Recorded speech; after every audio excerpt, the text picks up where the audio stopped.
This week at work, on the way to a meeting, I walked past the fountains at Trafalgar Square. And it really is an opportunity to talk about what is money and how do you invest money in your business.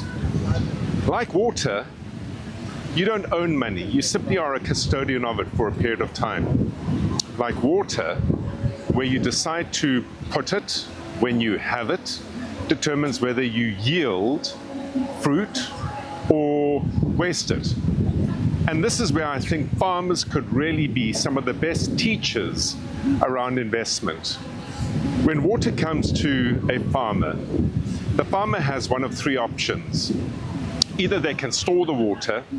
If it's poorly stored, it evaporates or it stagnates.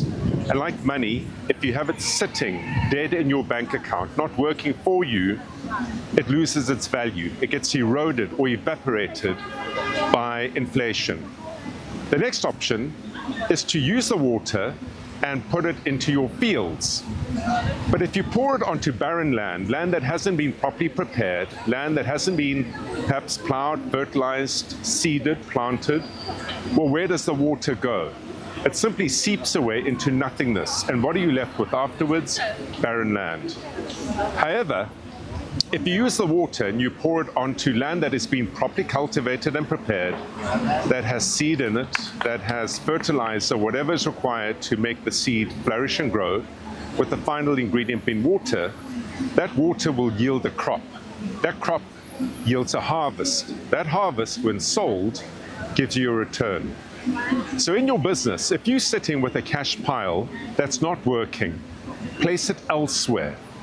If you have that cash pile and it's not working because you don't have a place to put it, well then think about why do you do what you do.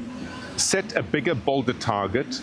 Identify how you will reach that target, be it through accelerated growth by doing more of what you're doing that's working, or next level growth by adding new products or services to your current bouquet of products and services. Perhaps it might be through entering into new markets. If your business is succeeding, thriving, doing well where you are, find new markets, find different locations.